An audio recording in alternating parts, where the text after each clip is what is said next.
Welcome to Mrs. G's Story Time. We are reading the book Betsy Ten Boom, Promise of God by Mike Evans, with permission from Time-Worthy Book, and we are on chapter 36, and we're going to find out what happened to the babies. We never knew where the babies went, but Kik, who was involved with William in placing them, assured us that most of them made it safely out of the country, and those who stayed were hidden with good families. We never saw or heard from them again. We didn't see the SS soldiers again either, but the scare of having them show up unannounced at the shop turned our attention to installation of a buzzer system to warn of danger. Our guests were neither quick nor agile and needed as much time as possible in order to reach the secret room without being discovered. If the soldiers who came that day had been serious about searching the house, we would have been in trouble. Lindart knew something about electricity and offered to install a simple system, a centrally located buzzer with small buttons mounted discreetly around the house. I agreed for him to do it, and the day after I visited with Father Anderson, we began assembling the pieces necessary to make it happen. We found wires and screws in the shop, which meant all we needed was a buzzer and a few button switches. I dispatched Hendrik to find them. Several hours later, he came back with a half a dozen switches and a buzzer. No one asked where or how he procured them. By morning, Lindart had the system installed and working. Over the next month, we conducted drills for getting Meyer and the others out of sight and making the house appear as though only 3 people lived there. Perfecting that was difficult and took a careful observation. During several of the early drills, everyone made it to the secret room quickly enough, but Corey and I failed to notice an extra plate at the table, a man's jacket much too large for Papa left lying on a chair, and other similar telltale signs that might indicate additional people were present in the house. Corey had a particularly difficulty with the late night drills. She was a heavy sleeper. When we awakened her from a deep sleep and peppered her with questions, she often said too much. Eventually, we reduced our response time to less than 4 minutes, but that was still slower than many thought acceptable.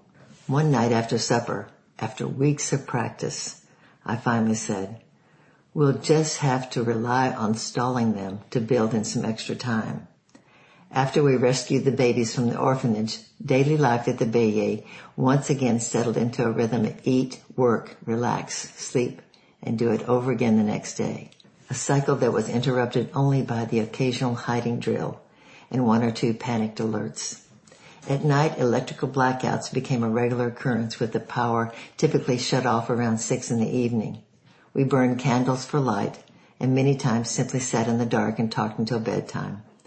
Both Corey and I played the piano well enough to do it without seeing the keys, and we sometimes played from memory while everyone sang along. People continued to arrive at our door after curfew, and we continued to place them, but finding new locations was increasingly difficult.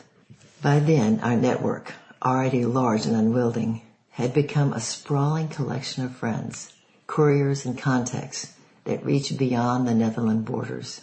It was exceedingly useful in providing people a safe place to live, but much too large, I worried, to go unnoticed. And I was becoming concerned about the number of people living in the house with us. At mealtime, we had 12 people wedged in place around the table.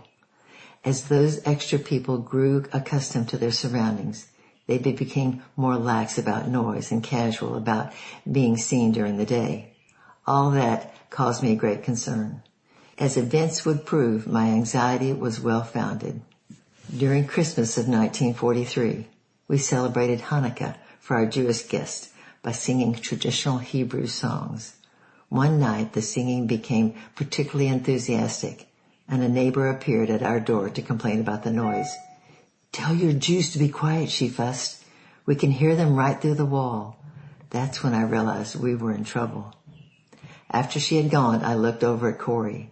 A policeman, a squad of German soldiers, Kik, his friends and the neighbors, and most of the Jews remaining in the city know what we're doing.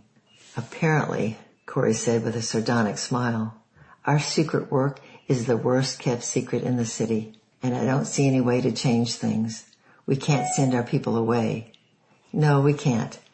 We had other residents who were difficult to place, and after staying with us for an extended period, we found people willing to take them. Most of them were evidently discovered, which led to imprisonment for them and for their host as well. Sending Maya or any others to live somewhere else to us would be the same as handing them over to the Germans. They'd gone undetected at the Bayeux far longer than any others simply by staying elsewhere. But we ought to try at least to limit our exposure. Corey had an amused look. Do you really think that's possible? No, I chuckled. I think as soon as the doorbell rings, we forget the risk and all we can do is help whoever asks.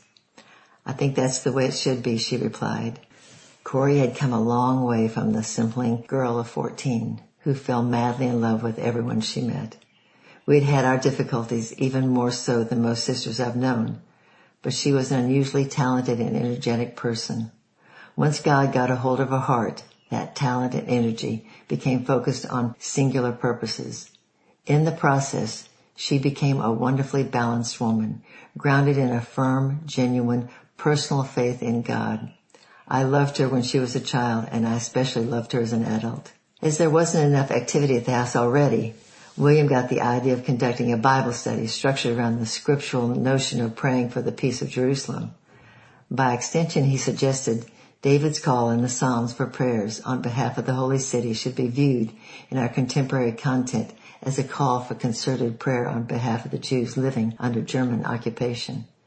It was a renewal of sorts of our great-grandfather's commitment. We continued to pray for Jerusalem each morning after breakfast when Papa concluded reading the day's scripture lesson.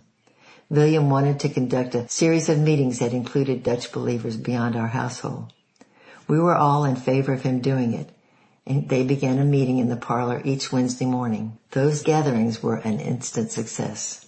Almost immediately, attendance grew to include dozens. More people than ever were coming and going from our house.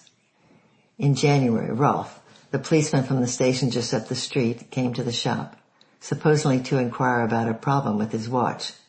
Another customer was present when he arrived, and he loitered near the display case until she was gone. After she left, he asked about me, and Corey brought me down from the second floor. We stood near the rear staircase and talked. He had a worried look. The Jewish Council has been asked to provide another round of names of non-Jewish sympathizers. You know this for a fact? Isaac Franken, one of the council members from Amsterdam, was in the police station talking to the Germans. That can't be good, I sighed. Your neighbor from across the street was there too. Cornelius Musser was there with Isaac Franken? Ralph nodded. Yes, and they were all in the meeting together, talking with the Germans about people they suspect are involved in helping the Jews hide and escape. Corey came from the shop and joined us. I knew Musser was trouble. And that's not all, Ralph continued. The Germans, with at least some of the corporation of the council, have been sending out informants. Many of them are Jews. Others are Dutchmen posing as Jews or Jewish sympathizers. They claim to be in need and ask for help. Gain entry, learn incriminating details. Relay that information back to the Germans. Their effort had already netted dozens of arrests, and even right now, Gestapo agents are on their way to the house of Ed. Corey's eyes wide in a look of concern. We must warn them. Who is it? We can tell them. For an instant I saw something in Ralph's eyes that told me he hadn't previously known that our telephone was working. I wasn't sure I liked what I saw, but the moment passed as quickly as it came, and he said, There's nothing we can do about it now, and even if you could, they would know the information came from me. They're doing this with help from the council, I asked, trying to move the conversation forward. Yes, he replied. They have penetrated deeply into the Jewish and Christian communities. Almost every non-Jewish organization that's trying to help has been compromised. Corey shook her head in disgust. Why would the council cooperate like this?